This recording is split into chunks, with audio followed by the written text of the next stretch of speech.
Today we are also joined by an ex-Kenyan cricket player who has of course represented Kenya under 19 and then went on to represent Kenya in the World Cup series. There was the World Cup second series, was it? That's what I read according to your biodata on Wikipedia. We need to look at that again. Maybe we need to change that. But you have represented Kenya on a world scale. It is none other than Hiren Varaiya. Welcome to the T20 show, Hiren. A pleasure to have you here. Tell us a bit about yourself. What do you do with cricket? How you got into cricket? Where have you reached with Kenyan cricket? After that, what is going on right now?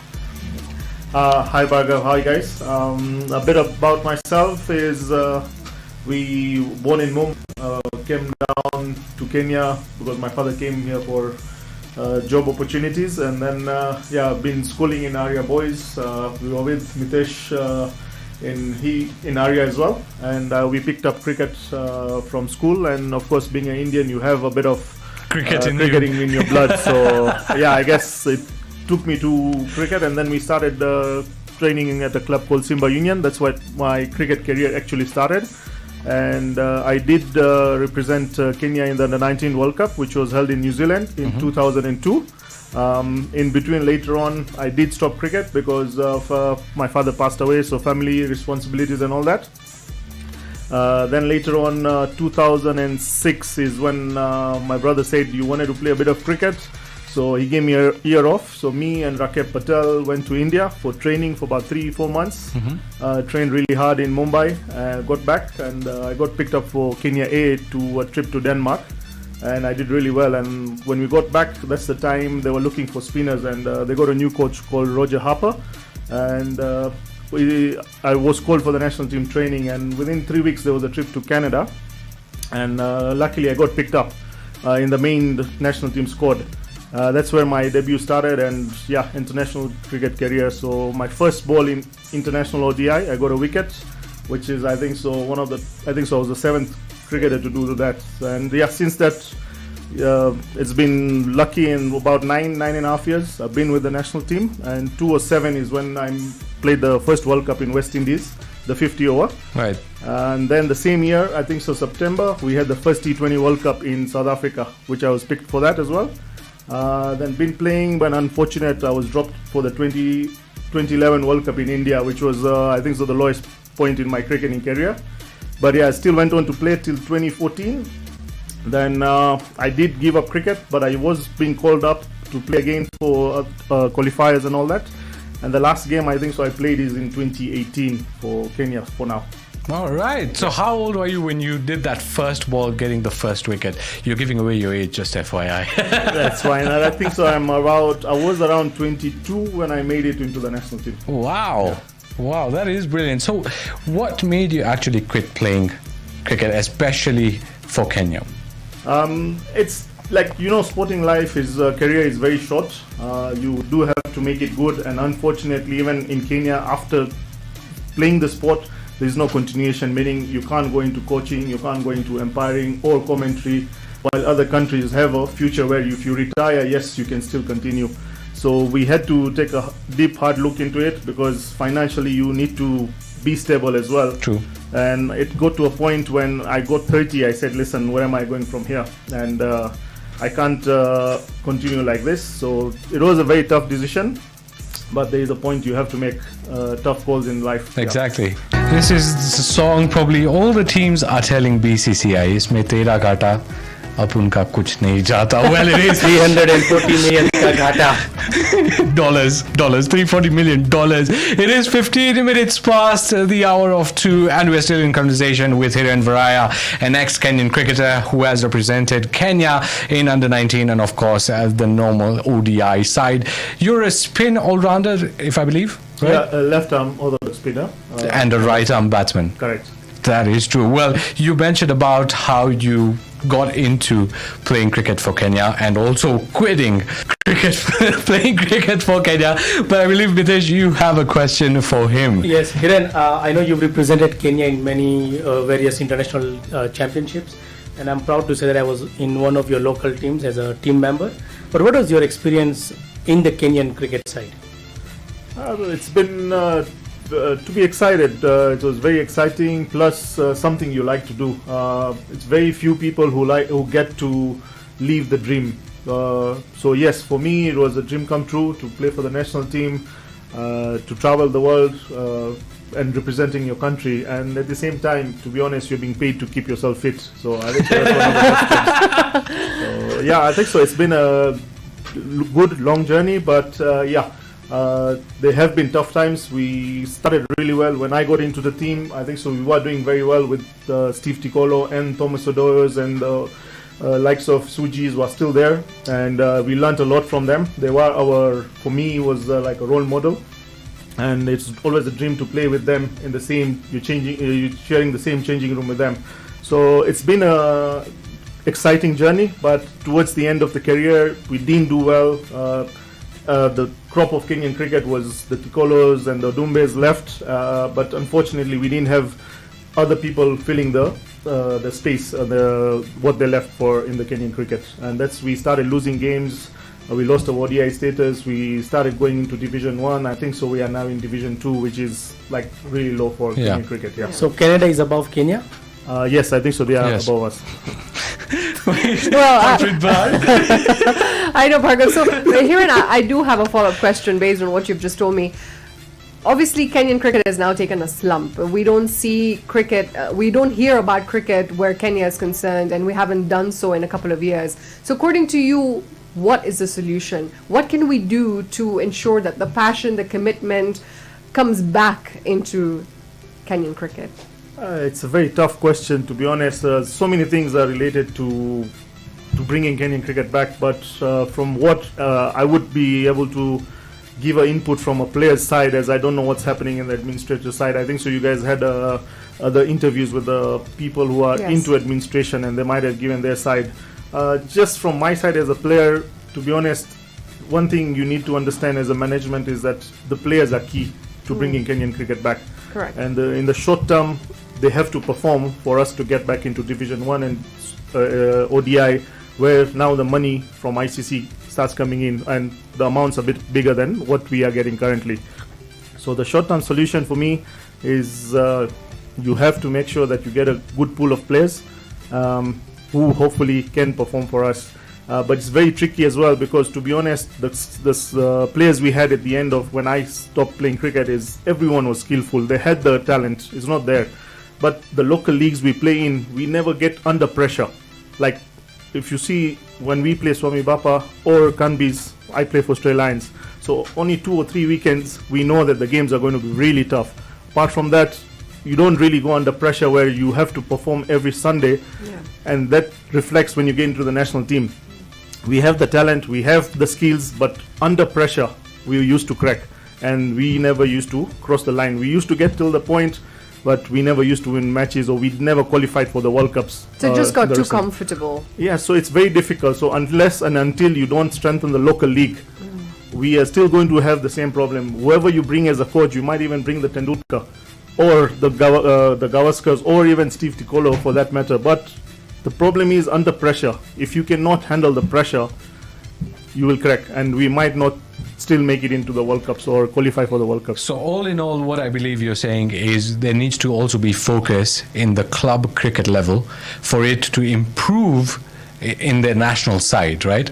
Yeah, correct. Basically the standard of cricket. So at the moment, the league standards have been really poor. In the 80s and the 90s, people who never used to perform in the Indian team, or were dropped or were making into Indian team, they used to come to Kenya as a professional. Right. If they do perform, it is been recognized, and they are either selected into the national team. That was the standard of our Kenyan cricket in the local leagues. Yeah. Nowadays, we don't even get up to 11 players. Sometimes we go into the Super League, we are not even 11 players. Wow. Forget about the 12th men. So how do you expect us to do well in the national level or international level when our local structure is not the strongest? Fair. That's a good point. This is the T20 show, and with me I have Hiren Varaiya, an ex-Kenyan cricketer who is talking all about cricket in Kenya. Now, my question to you is, as a player, did you feel that there were politics when you were playing within the committee, within the board? Maybe that kind of hinders people pursuing this career, or also for people to come into the and perform for cricket, for Kenyan cricket? I think so, yes. There was a bit of politics, and I think so in any organization or any other country even, there would be politics to some extent. But I don't really see that was much of an issue for especially me personally. But I think so there's always a bit of politics in any sort of organization. For me, that was not really a hindrance for Kenyan cricket. It's just the management. How you manage the players, how you manage the facilities for the players. Today, at the end of the day, as a player, you are a brand and you are going to represent the country. So if the player has been looked after, then he will be at the best of his abilities and perform at the top of his game. Yeah. But example, if I'm going into a tournament and I've left home a lot of bills, I'm thinking how my wife is going to have the next meal or my kids are going to have. So how do you expect me to be at the best? But that's where management comes in. How do you manage the guy? How can you, maybe it's not financial sometimes, it's how to motivate a person and talk to the person. But the issue we had most of the time is it's either we are fighting the board or the board has an issue with the players. So it was never that the board and the players were on the same right, seeing eye to eye. Yeah, exactly. So that was an issue I felt, not as politics, but I think so it's the thought that the players are just trying to make money out of them, while the players thought that we had not been looked after. We never got into a point where, like, we are trying the best we have with our capacity, whatever finances we're getting. We didn't have any local sponsors. We didn't have a t-shirt sponsor for a national team. These are things, if I think so, in Kenya, there are still so many companies who are looking for their whatever advertisement and stuff. If you went with a good plan, I'm sure definitely you can get a t-shirt sponsor, which even till date, if you can present it well, you'll definitely have a brand or a sponsor on the t-shirt. And these are the things which the management, I thought, failed, where you wanted the extra bucks to try and sort your issues out with the players or the salaries or the remunerations. We didn't get that. Right. Yeah, actually, that is actually true, because there was a time where Mitesh and I were talking off air, and we had also mentioned that there were times where the cricket players had to go buy the kit for themselves rather than the board or the management providing that to the players. At the national level, I personally didn't have an issue, but yes, we had a problem. Is like sometimes you have to use the same kits for other tournaments, and it's not. To be honest, in a cricketing at this time and age, we shouldn't be having those kind of issues. Yeah.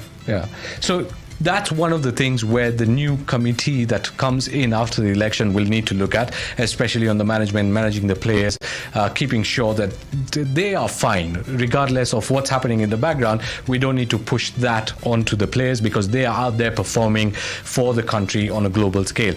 Also, is there a point of bigger grounds, better grounds? I know we mentioned this off air, but as a player, do you think we need to go into making more facilities, providing more facilities for the youth that wants to pursue this as a sport that they want to see through and be in the Kenyan squad, or even just for the experience for Kenyan cricket to be performing or playing and practicing in these very venues before they go out and play against the big teams?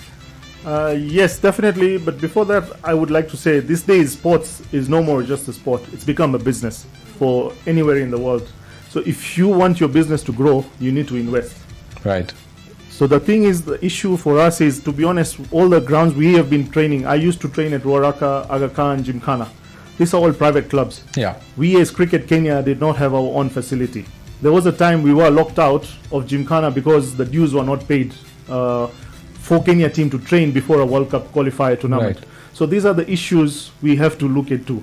I don't know how the government can help us. Maybe just allocate a piece of land, and tomorrow at least the national players, when they're training, they've not been told you cannot train because of the fees or whatever dues were not paid in. That is one thing probably the government can help us, because even today, if you look at it, most of the clubs, Sarali Muslim Club, there's a time we trained at, these are all private clubs. So for me to invest in a private club for facilities like nets and stuff, but we don't know, after 2 years they might say, okay, no, we cannot give you any more of the club. So I would not invest probably 10 to 15 million shillings, while I don't know if after 2 years if I'm going to have the continuation. Correct. Yeah, that's actually there. So I still have Hiren with us. Hiren, now one of the last questions I have for you. You've heard about the Normalisation Committee that has been formed by Amina Mohammed, our Cabinet Secretary. And basically, this is to overlook at the election process. They're going to probably draft any rules and regulations based on this whole elections and also oversee that whole process.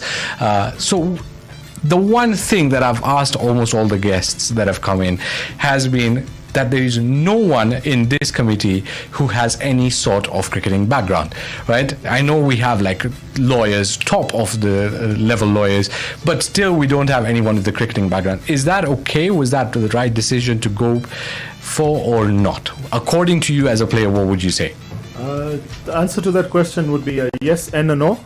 Yes is that they do not know what has been happening and they are fresh minds in the issue of normalizing the issues we're having with the administration. No, in sense that you need to have a bit of knowledge about the sport to understand what are the challenges. Every sport has a different challenge. Example I'm giving you is that we had an issue is that sometimes we were training, a half day was a fitness training day, and administrators come and ask us why you're not training the full day, because we should be training the whole day. Now thinking of training 8 to 5, it's not an office job. Yeah. There are days, the different scenarios we do face is as we have trained the whole week. The last day on a Friday is a fitness day, which you can't do a fitness day for the whole day. It's physical. Correct. So stuff like that, you need someone who has played or has understanding about the sport to be included in the committee to at least guide the other guys on to come out with the same solutions to those issues. Right, because setting rules and regulations according to the book might not just work when in person. When you put it out there in reality, it might just not work. And was there times when you were like, you mentioned that you would train for half the day and then the administrators would come and just say, hey, no, you've not been training, katsalo. Yeah, as in, that's one of the comments or rumors we heard. But you see, now we do understand that he's never played cricket. So, yeah, it hurts as you have kept effort for the whole week. Yeah. And then someone comes to tell you that, listen, why is this half a day training? We should be paying them for half a day then. So these are the things, example I was telling you is the issues between the administrator and the players. We never used to be in the same line because... Example I've just told you. Yeah. They just there's no motivation. You have trained the whole week and suddenly the guy says, hey, we need to cut the salary. So as a player, what is the motivation? True. Very true. We also had Asif Karim. I'm sure you've heard about him. Every single Kenyan has heard about Asif Karim. He was saying one thing which actually stuck with us in the studio, whereby the treasurer sometimes has not even learned accounting or doesn't even know of accounts, right? So having someone in that board is that, especially on a position as a treasurer, do they at least need to know the ins and outs of accounts or not, according to you as a player? Because you are eventually getting paid and that's decided on that level by the treasurer and the board there. Okay, I'm not sure about who is the treasurer at the moment, because when I left cricket, at the moment. It was just an example that Asif was giving. That these are some of the things, like what we mentioned about cricket. Someone without a cricketing background handling the committee. So similarly, someone without an accounting background handling the position of a treasurer. It's difficult, to be honest. Myself, by profession, I'm an accountant. We did ACCA with Miteshia, and of course, if you're going to be an accountant, or example, you being a radio presenter, but you don't know nothing about presenting, so it's going to be difficult. So I think so you should be, especially treasurer. Chairman or anything, you might be good at it, but treasurer, it's a specialty job. So I think so someone with an accounting background should be at that post. So we also got a call from Kennedy when Asif made the comment, and he kind of took it personally. For some reason, and I don't know why, but there were no names said, but he called in and said, you know what, this is not the right way. We even gave him a chance to come in. In fact, he was supposed to come in today, but for some reason he couldn't make it, and this being probably the last T20 show because of no IPL now, he's probably not going to be coming in. But you know what, we welcome all the views regardless of what you think, whether the the treasurer has to have an accountancy background or not. But thank you so much, Hiren, for coming in to the studio and giving us this opportunity to interview you and get to know from a player's perspective who's freshly come out for playing for Cricket Kenya. It's just 2018, 3 years down the line. That's when you played the last match. So thank you so much. It's been our pleasure to have you on the T20 show, and hopefully whatever you said and whatever the previous guests have said is taken into account by the Normalisation Committee, and we finally get to see the change in Cricket Kenya. Thanks a lot, guys. The last comment I would say is that I wish we get back to normal ways. At least we start now. So probably in 5 or 7 years or 10 years, we at least get our ODI status back. Because getting ODI status back would not be in the next 1 or 2 years, to be honest. But we have to now go in the right direction from now. As an ex-cricketer or person who has played for Kenya, it really hurts seeing all the hard work you have done in the past, and it's just basically gone down the drain. So we hope and I pray that we all go back to normal and we get to be honest, as a Kenyan, local Kenyans as well, have a lot of talent, a lot of skills. That is not a question. It's just now we have to go into the right direction and get back to where we used to and we should be. Thank you very much. True. Thank you so much.